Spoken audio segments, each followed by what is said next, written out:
मी दिनकर विठोबा इंगळे. मी जिल्हा परिषद मध्ये शाखा अभियंता होतो आणि नाशिक जिल्हा संघाचा उपाध्यक्ष आहे सध्या. सर्वांना नमस्कार. नमस्कार. आपण 2023 मध्ये नाशिकला जो वधूवर पालक मेळावा झाला, तिथून या गोष्टीला चालना मिळाली आणि हे काम मंजूर झालं हे आपल्याला सर्वांना माहितच आहे. तर या वर्षी इथे आपलं नाशिक मध्ये मरळ म्हणून गाव आहे आणि आता मध्यंतरी शिरसगाव मध्ये एक वाचनालयाचं उद्घाटन झालं. या दोन्ही ठिकाणी संबंधित आर्थिक विकास महामंडळाची ती जी व्यवस्थापक तिथे जे काम करतात त्या मंडळांनी येऊन सर्व माहिती दिली.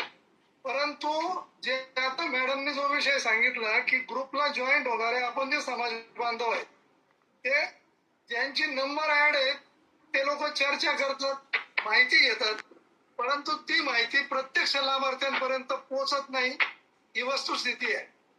तर याच्यावर खरं ज्या ज्या भागामध्ये आपण सामाजिक कार्यकर्ते जे काम करतो तर आपल्याला काही कुटुंब अशी माहिती आहेत की ज्यांना खरंच या गोष्टीची गरज आहे, परंतु त्यांचे जे मूळ लाभार्थी आहेत ते एकतर त्या नेटला फॅमिलियर नाही आहेत किंवा ते या गोष्टीपर्यंत पोहोचत नाही किंवा स्वतःहून अप्रोच करत नाही.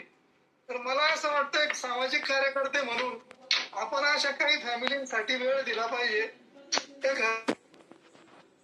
घरापर्यंत पोहोचून जे मुलं किंवा समाज बांधवांना काही छोटे मोठे गोष्टी ती आवश्यक कागदपत्रांची किंवा याची जी आता आपण व्हॉट्सअपच्या माध्यमातून तर सर्व देतोय, परंतु प्रत्यक्ष लाभ ज्यांना मिळायला पाहिजे असे लोक आपल्या ग्रुपला खूप कमी जॉईंट आहेत आणि जे लोक जॉईंट आहेत त्यांच्याकडनं ते काम सेकंड याच्यामध्ये व्हायला पाहिजे की प्रत्येकाने एक 10-20 लोक तरी असे मिळवले पाहिजे की ज्यांना आपण प्रत्यक्ष लाभ देऊ शकतो.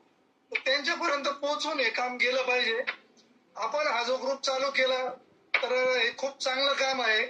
आतापर्यंत आम्ही जरी सुरुवातीपासून काम करत होतो पण जे डिटेल तिथे कामामध्ये ज्या अडचणी येत आहेत त्याच्यावर चर्चा होऊ राहिली आणि खूप चांगली गोष्ट आहे. फक्त जे प्रत्यक्ष लाभार्थी आहेत त्यांच्यापर्यंत आपला हा मेसेज आणि प्रत्यक्ष जाऊन कामकाज व्हायला पाहिजे.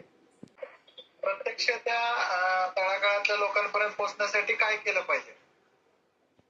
इथे स्थानिक स्तरावरती आहे ना, जसं छोटे मोठे आपण कार्यक्रम किंवा मीटिंग घेऊन जर प्रत्येकाला घरी जाऊन तर सांगणं शक्य होत नाही. पण आता समजा नाशिक महानगर आहे, नाशिक महानगरामध्ये आता नाशिक रोड एरिया जर घेतला साधारण एक 50 कुटुंब येत आहेत. तर आम्ही असा प्रयत्न केलेला आहे की ग्रुपवरती मुलांशी चर्चा करून या गोष्टी करण्यासाठी प्रयत्न केले आहेत आणि आता की मुलं अप्रोच होत आहेत की याच्यामध्ये काय अडचण येत आहे किंवा काय येते किंवा जे आपले काही गावांवरती आता मी साकोरीला परवाकडं एक राजेंद्र चोरगे आहे की जे ते चालत ऑनलाईन केंद्र ते तुम्ही एकत्र मीटिंग घ्या आणि एक 10-20 जेणेकरून तो सबमिशन आणि सेवा केंद्र चालवतात त्यांच्याशी मी चर्चा केली. त्यांना तुम्हाला काही अडचणी असतील तर त्या सांगा आणि गावागाव ज्या ज्या समाज बांधवांशी होतोय बऱ्यापैकी आता नवयुवक यामध्ये सहभागी होऊ आहे. त्यांना तर पण असं केलंय की बाबा तुम्ही सबमिट करा, जिथे कुठे काय अडचणी तिथे तुम्ही ग्रुपवरती तुमच्या अडचणी सॉल्व्ह होतील आणि इतर लोकांनाही त्याची माहिती मिळेल.